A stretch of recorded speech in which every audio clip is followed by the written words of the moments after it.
The first thing I noticed was the seating arrangement. It was a small thing, a tiny, almost insignificant detail, but it set the tone for the entire evening. My mother-in-law Elena had placed me at the far end of the table, as far away from her as physically possible while still being in the same room. It was a power play, a silent declaration that I was an outsider, a guest who had overstayed her welcome. I'd been married to her son Mark for 6 years, and you'd think I'd be used to it by now. You'd think I'd have developed a thick skin, a shield against her subtle jabs and not-so-subtle disdain, but you'd be wrong. Each barb still found its mark, each cold shoulder still sent a chill through me. Tonight, however, felt different. Tonight the air was thick with an unspoken promise of cruelty. It was the annual summer dinner, a tradition in the Hawthorne family that Elena took as seriously as a military general planning a campaign. The china was the good china, the bone-white Limoges that had belonged to Mark's great-grandmother. The silver was polished to a blinding sheen, and the crystal stemware sparkled like diamonds under the soft glow of the chandelier. Everything was perfect, perfectly arranged, and perfectly calculated to make me feel like the imposter I apparently was. Mark's sister Amelia and her husband Richard were there, seated in the positions of honor closest to Elena. They were the golden children, the ones who had produced the perfect grandchildren, the ones who had never made the catastrophic mistake of being a career woman and not a homemaker. I smoothed the fabric of my dress, a simple navy blue number that I'd bought on sale. It was modest, elegant even, but I knew Elena would find fault with it. Too plain, perhaps. Or too expensive, given that we were in a tough financial spot, according to her. We weren't, but she liked to imagine we were, dependent on her goodwill. Mark was a successful architect and I was a senior editor at a publishing house. We were doing more than fine, but in Elena's world, fine wasn't good enough. You had to be exceptional, you had to be a Hawthorne, and I had failed the blood test. The conversation, as always, was a minefield. It started innocently enough with talk of the garden, the weather, and the children. Amelia's children, of course. Little Percival and Genevieve, perfectly named, perfectly dressed, and perfectly bland. They were paraded out to perform a piano duet, a clunky, halting rendition of a Mozart minuet that Elena praised with the fervor of a music critic at Carnegie Hall. Magnificent, simply magnificent, she gushed, her eyes glistening with genuine pride. They have such talent. It's in the blood, you know. Mark's grandfather was a concert pianist. I bit my tongue. Mark could barely play chopsticks. I offered a polite smile and a quiet, "They're doing so well." Elena's gaze flicked to me, a cold, assessing look. Yes, well, it takes dedication. A mother who prioritizes her children's development. It's a full-time job, isn't it, Amelia? Amelia, who had never worked a day in her life outside of a few charity committees, nodded sagely. It's the most important job in the world. I can't imagine leaving them with a nanny all day. They'd miss out on so much. Was a direct hit, a cannonball aimed squarely at my heart. I felt a flush creep up my neck. My daughter, Lily, was 3. She went to a wonderful daycare 3 days a week while I worked. I loved her more than anything in the world, and I believed I was a good mother. But Elena had a way of making me feel like a negligent, selfish monster.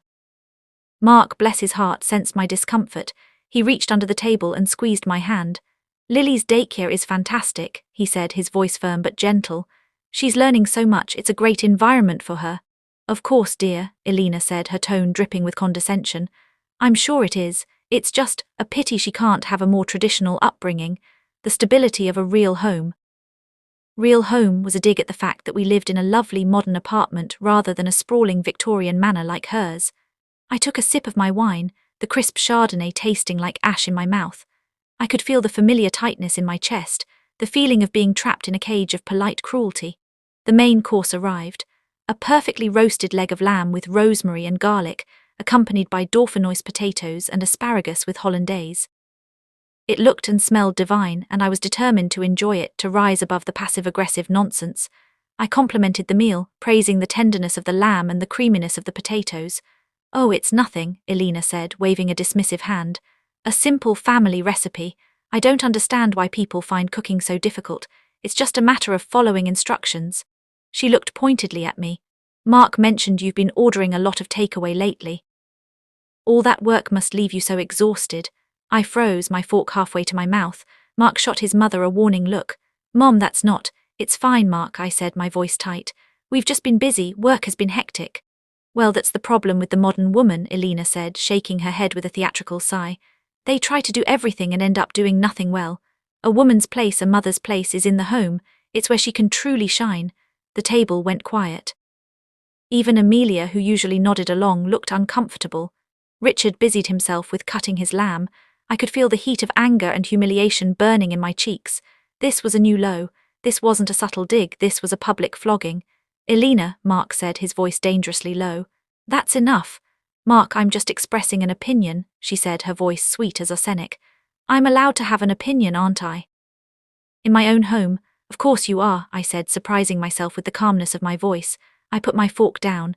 "And I'm allowed to have one too. I think a woman's place is wherever she chooses to be. Some choose to be in the home, some in an office, some in a studio. The point is, it's a choice, and judging someone for their choice says more about you than it does about them."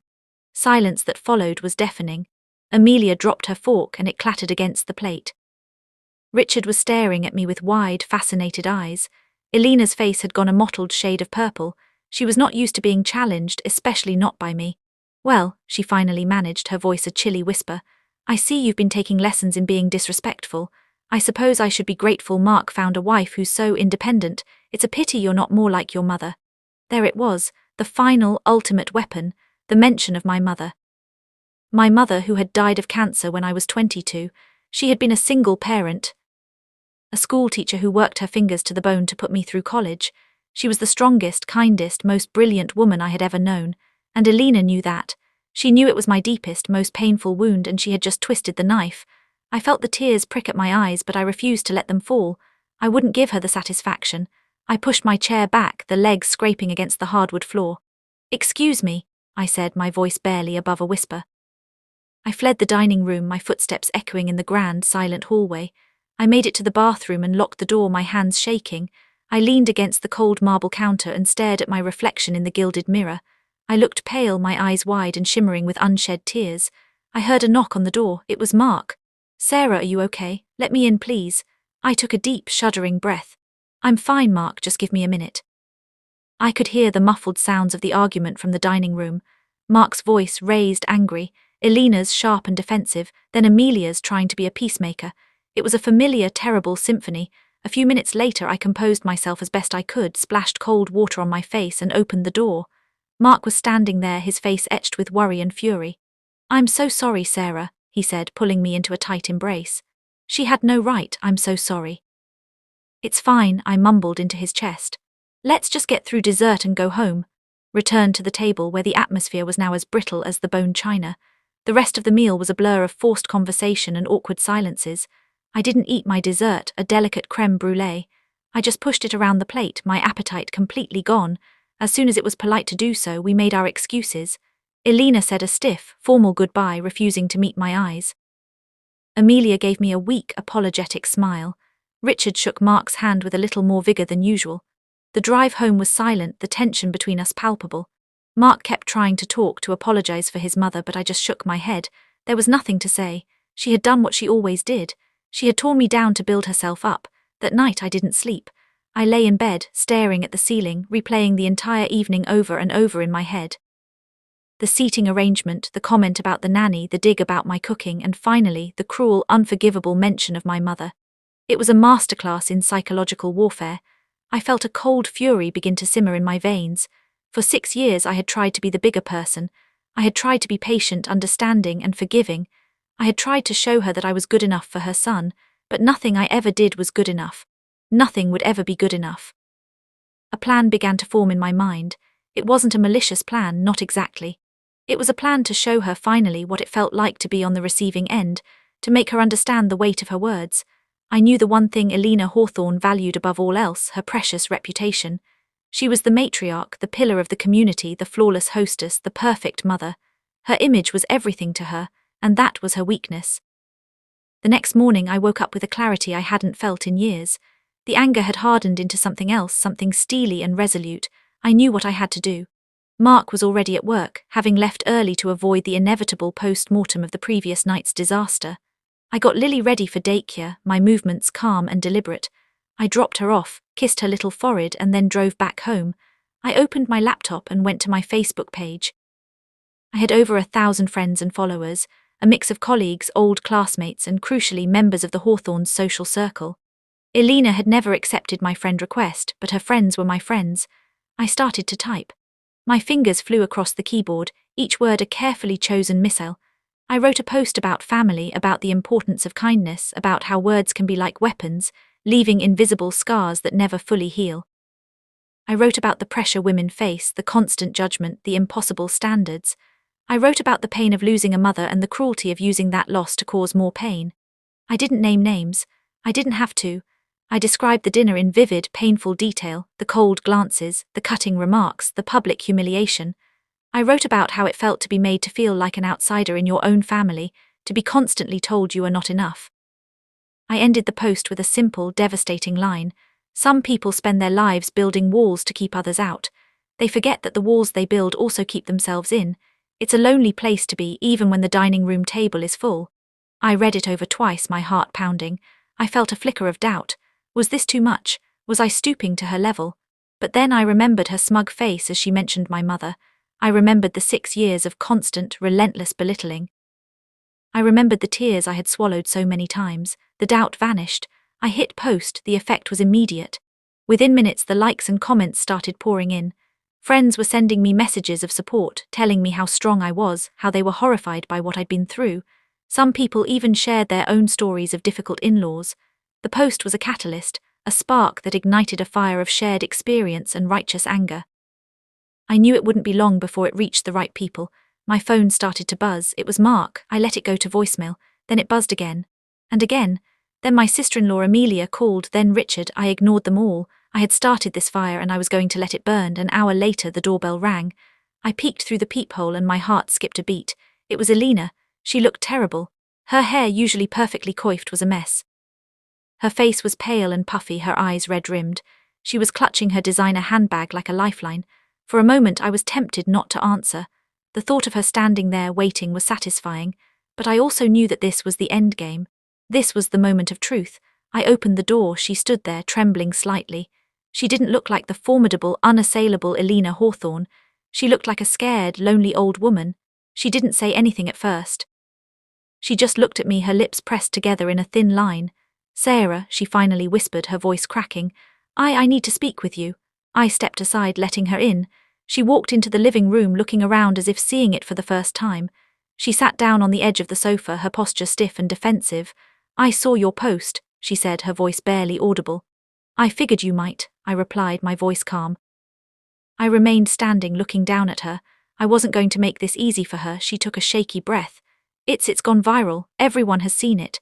My book club, the ladies at the Garden Society, Amelia's friends, even people I don't know are sending me messages. They're calling me a monster." I could see the tears welling in her eyes.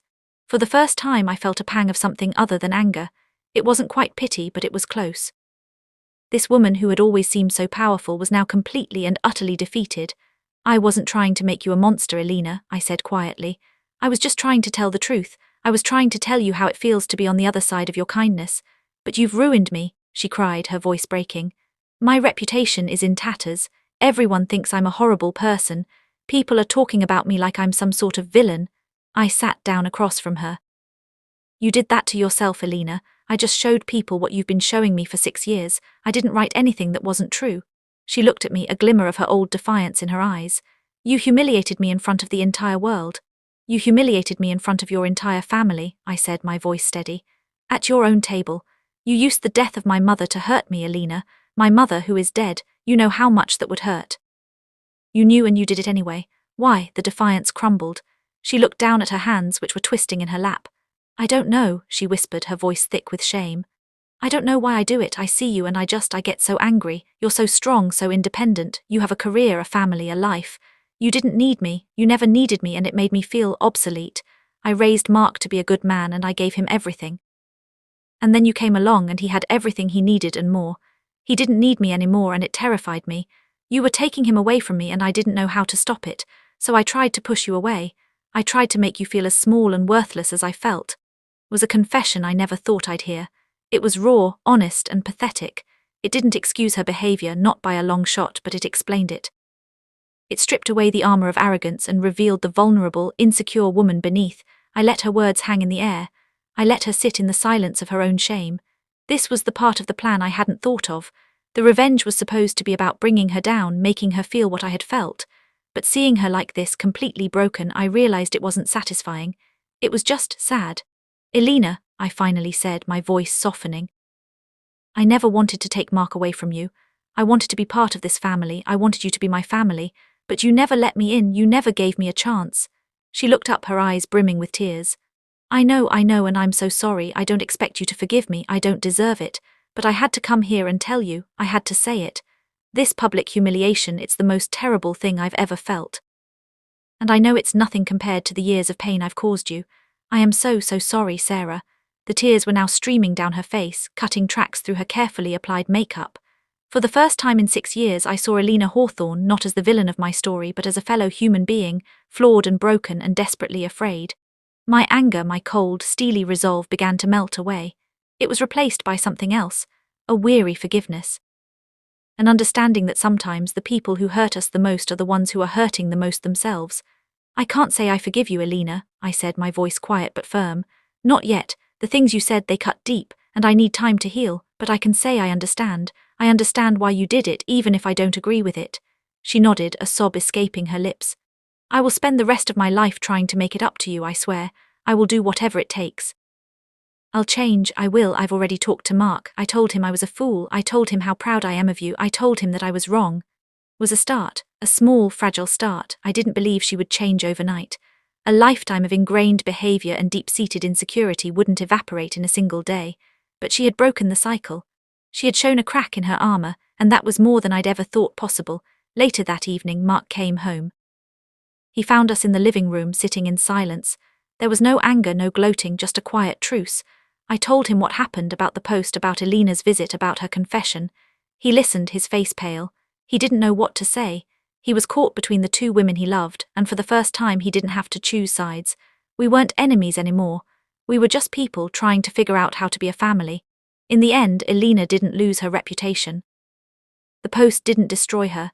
It did something far more important. It shook her world. It shattered the illusion of her perfection and forced her to look at herself in a new, unflattering light. And she didn't like what she saw, so she began to change. It started with small things. She would call me just to chat without any hidden barbs. She would compliment my work, my parenting, my cooking. She would tell me how happy I made Mark. She started treating me like a person, not an enemy. It wasn't a fairy tale. There was no dramatic moment where we embraced and all our troubles were forgotten. There were setbacks, awkward moments, and times when I could see her old habits bubbling to the surface. But she always caught herself. She always made an effort, and I made an effort too. I tried to let go of the past. I tried to see the